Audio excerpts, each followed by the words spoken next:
সব কথাই তো শুনলাম। সে যদি তার বাবার সম্পত্তি ভাগ করে নিয়ে আলাদা সংসার করতে চায় করুক। তোমার যদি কিছু বলার থাকে তুমি বলো। সে যদি তার বাপের সম্পত্তি ভাগ করে নিতে চায়, আমার আবার কি বলার আছে? আপনারা তো সবাই জানেন আমার বাপ এই ভিটা বাড়ি ছাড়া আর কিছু রেখে যেতে পারে নাই। জান, এই ভিটা বাড়ি দুই ভাইয়ের মধ্যে ভাগ করে দেন। এই সুপিট, তুই কি ধরনের কথা কস? তুই ফাইজলামি করস কার লগে? তুই তোর যে মাসে মাসে চান্দে চান্দে টাকা পাঠাইছি, যেই টাকাতে তুই একটা জমি কিনছত, ওই জমি কি করছত? তুমি যে টাকা পাঠাইছো সেটা মায়ের ওষুধের খরচ আর সংসার চালাইতে শেষ হয়ে গেছে। তাইলে তুই যে জমি কিনছস এই টাকা কই পাইছস? তোমার বউ তো কইছে আমি বলে কামলা গুলোকে চলি, কামলাগিরি করি। ওই মানুষের জমিতে কামলা দিয়া টাকা জমাইয়া জমি কিনছি। যাও। দেখছো দেখছো কি করে গেল? চেয়ারম্যান সাহেব, আপনি দেখেন আমি এখন কই যাবো কোন? আমি কোন জায়গায় যাবো? আমি কাগুর লগে এত কিছু করছি, দেখেন কত বড় বেইমানি কথাবার্তা কইতেছে আমার লগে। তুমি কার লগে কি কথা কইতেছো? তোমার ভাই নিজের মুখে কইয়া গেছে সে তোমার টাকা দিয়া জমি কিনছে, সব জমি তার নিজের নামে কিনছে। এখনো বাইরে বিশ্বাস করতেছো? এখনো বুঝতে পারতেছো না সে যে তোমার ঠকাইছে? আম্মা, আপনি এখনো চুপ করে থাকবেন, কিছুই করবেন না? আপনার ছোট পোলা আপনার বড় পোলারে ঠকাইছে। সে যে এত কষ্ট করে রক্ত পানি কইরা সম্পত্তি করছে, সব সম্পত্তি সে নিজের নামে নিছে, আর আপনি কিছুই করবেন না? এতক্ষণে তোমাকে মনে পড়লো যে আমারও তোমাদের দরকার। আমি কোনো পোলারই কিছু বলবো না। আমার দুই পোলাই আমার কাছে সমান। আমার বড় পোলা মানি বিদেশ কইরা রক্ত পানি কইরা টাকা পাঠাইয়া এই সংসারটারে যেমন আগলায় রাখছে, আমার ছোট পুতে আলমগীর সেও শ্রম দিয়া কঠিন পরিশ্রম কইরা এই সংসার আগলায় রাখছে। মানি, তুই কি ভুলে গেছস? আলমগীরের এসএসসি পরীক্ষার সময় আমার বিরাট বড় একটা অসুখ হইল, তুই টাকা পাঠাইলি, কিন্তু ও তো এসএসসি পরীক্ষা দিতে পারে নাই। আমার সেবা যত্ন কইরা ঢাকায় অপারেশন কইরা বাড়িতে নিয়ে আসছে। ওর পড়াশোনাটা আর হইল না। খেতে খাবারে কাজ কইরা তোর পাঠানো টাকা যজ্ঞের ধনের মতো আগলায় রাখছে।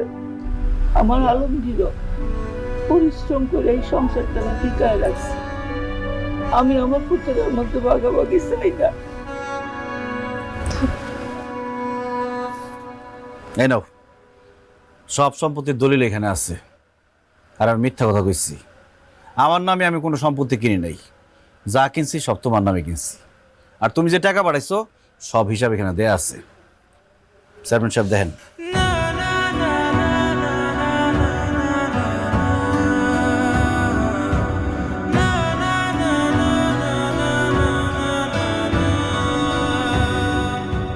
মানিক, তুমি আসলে আলমগীরে ভুল বুঝছো। আলমগীর ওইরকম ছেলে না। আলমগীর মতো সৎ ভালো আমগো গ্রামে না, খালি আশেপাশে 10টা গ্রামেও তুমি খুঁজে পাইবা না। এরম ভাই ভাইতে ভাগ্য লাগে। তুমি যে টাকা পাঠাইছো, হ্যাঁ যদি ইচ্ছা করতো বেইমানি করে তোমার ঠকাইয়া নিজের নামে জমি রাখতে পারতো, কিন্তু সে তা করে নাই। তোমার নামে সমস্ত সম্পত্তি রাখছে। আমি সাক্ষী, আমি সব কিছু জানি। একটা কথা কই তোমারে, তোমার ভাই আলমগীর তো তোমারে ঠকায় নাই, তুমি আলমগীরে ঠকাইও না। মানিক, তোমার ভাই আলমগীর এই যে তোমার দলিল বুঝাই দিচ্ছে, এখানে সব লেখা আছে। আমার মনে হয় তোমাদের মধ্যে একটা ভুল বোঝাবুঝি হয়েছে। তো এটা যদি একটা ভুল বোঝাবুঝির ব্যাপার, এটা পারিবারিকভাবে তোমরা সমাধান করে, এটাই আমি চাই। আমাদের মনে হয় এখানে কথা না বললেই ভালো। আমরা বরং আসি। চলেন আমরা সবাই তাহলে যাই। চেয়ারম্যান সাহেব ওকে, থাকো। থাকেন আপনারা, ভালো থাকেন।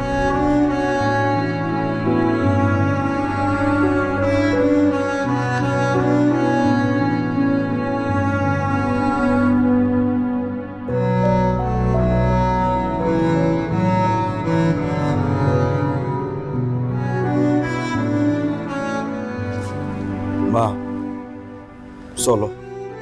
যেই বাড়িতে দুই ভাই একসাথে থাকতে পারুন না, সেই বাড়িতে আমরা থাকুন না। আমার মা হইলে আর কিছু লাগবে না। চলো। কই যাস তোরা? ভাইজান, তুমি আমার টাকা লয়ে সন্দেহ করছো, অবিশ্বাস করছো। আমি খুব কষ্ট পাইছি ভাইজান। তুমি আমার যত টাকা পাঠাইছো সব টাকার আমি হিসাব রাখছি। তোমার এক একটা টাকা আমার কাছে আমানত হিসাবে ছিল। আমি কোনো হিসাব হেরফের করি নাই ভাইজান। আমার সম্পত্তির কোনো লোভ নাই ভাইজান। আমি জীবনে কোনোদিন আমার বাপের ভিটার ভাগ নিতে আসব না, কিন্তু তুমি যে আমার অবিশ্বাস করছো, আমি খুব কষ্ট হয়েছি। আমি তো এটা চাই না রে ভাই, তুই আমার নামে খালি জমি রাখছো কি লিগে? আমি তো টাকা পাঠাই কইছি, তোর আর আমার নামে রাখ। আমার ভুল হয়ে গেছে, আমি আসলে বুঝতে পারছি। চুপ! মিথ্যাবাদী! তুমি কেন আমার লগে এরকম করলা? আমি কি অন্যায় করছিলাম তোমার লগে? তুমি মানুষের মধ্যে পড়ো না, তুমি একবারের জন্য আমার বোঝার চেষ্টা করো না। আমি খাইটা খাওয়া একজন মানুষ। আমি যে প্রবাস জীবন কাটাইতেছি, আমি শরীরের রক্ত পানি করার টাকা দিয়া আমি সুখ খুঁজে বেড়াই। আমি তো এরকম একটা মানুষ। তুমি আমার মাথা পাগল বানায় যেভাবে বাড়িতে আনাইলা, এই যে টিকিটটা আমি কাটছি, তুমি কি জানো এই এত টাকার টিকিট, এই টাকাটা ইনকাম করতে আমার রক্ত কি পরিমাণ পানি বানার লাগছে? এই অমানুষের মতো কেন এই কাজটা তুমি করলা? ঘন্টার পর ঘন্টা তুমি আমার ফোন দিয়ে কইছো আমার মা এটা, আমার ভাই এটা কইতেছে। একটা ঘন্টার জন্য আমি ঘুমাইতে পারিনি, 12 ঘন্টা পরিশ্রম করি, 6 ঘন্টা আমি ঘুমাই। সেই ঘুমটা তুমি হারাম করে দিছো। তুমি যদি একটা বার আমারে কইতা, রিমা বাড়ি করলে কোনো টেনশন করো না, আমার উপর ছেড়ে দাও, নিশ্চিন্তে কাজ করো, বাড়ি ঘরের দায়িত্ব আমি নিলাম, এই কথাটা একবার আমার কইতে পারলাম না? প্রবাস জীবনের মানুষ আমরা কেমনে সময় কাটাই, কিভাবে কাটাই তুমি জানো না। কত পরিশ্রম করি জানো না? কার জন্য পরিশ্রম করি? তোমার জন্য পরিশ্রম করি, পরিবারের জন্য পরিশ্রম করি, আমার মা আমার ভাই এদের জন্য তো পরিশ্রম করি। এইটুকু বোঝার ক্ষমতা তোমার হয়েছে? আমি তোমারে বুঝাইতে পারবো না তুমি আমার কত বড় ক্ষতি করলা। আমি কি অন্যায় করছিলাম বলো? তুমি আমার সোজা সাপটা কইতা, আমি সব তোমারে দিয়ে দিতাম। এই সম্পত্তির কথা বলতেছো, এই সম্পত্তি দিয়ে দিলাম তোমার, আমি লয়ে দাও সম্পত্তি। কোথায় কি লেখা দিতে হবে বইলো আমার, আমি লেখা দিয়ে দেবো। আমি থাকুম না তোমার লোকে, আমারে লয়ে যা, আমি তোকে লয়ে যাবো। ও মা, আমার পালাই থুয়ে যায় না। আমার ভুল হয়েছে, বিশ্বাস করো, এটা আমার ভুল হয়েছে, আমার মাফ করে দাও মা। আমার ভুল হয়ে গেছে মা, আমার মাফ করে দেন মা। বিশ্বাস করো, আমি বুঝতে পারি নাই মা। আমি নিজের একটা সংসারের জন্য এটা করছি মা, আপনি মাফ করে দেন।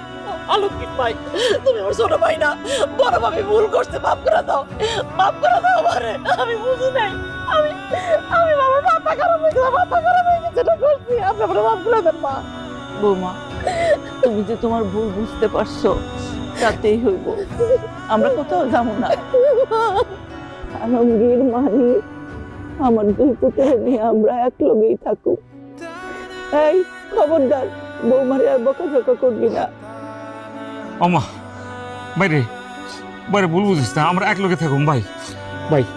ওমা এবার যাওয়ার আগে আলমগীরের বিয়ে দিয়ে যাবো। শালিকা তুমি রেডি আছো তো? আর কোনো দেরি নেই মা। ওমা